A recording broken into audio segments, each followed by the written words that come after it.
हमारी सोच क्या है? हम ये सोचते हैं कि भगवान का नाम लेने से हमारे सारे दुख खत्म हो जाएंगे। तो मैं आपको बताना चाहता हूँ कि भगवान का नाम लेने से ना आप जीवन में सफल होगे, ना भगवान का नाम लेने से आपके दुख नष्ट होंगे, और ना ही भगवान का नाम लेने से आपको किसी प्रकार के मोक्ष की प्राप्ति होगी। आगे ध्यान से सुनिए।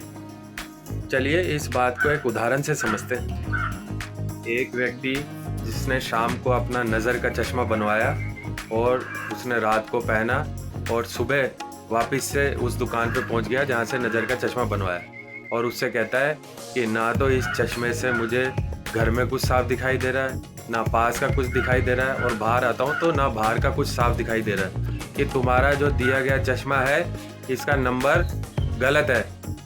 दुकानदार ने उसकी तरफ ध्यान से देखा, हंसा, उसके आंखों से चश्मा उतारा और उसने उसको कपड़े से साफ किया और वापस उसको दिया।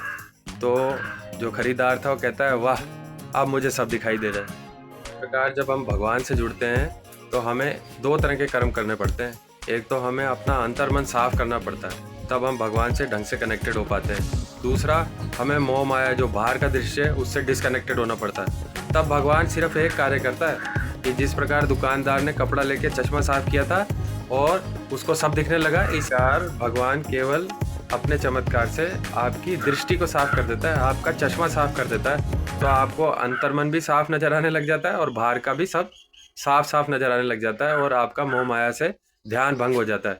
अब आप अपने जीवन में सफल भी हो जाते हैं, आपको सुख दुख का कोई फर्क भी नहीं पड़ता, और इसी अवस्था को मोक्ष कहते हैं, जब आपका कहीं भी भटकाव ना हो।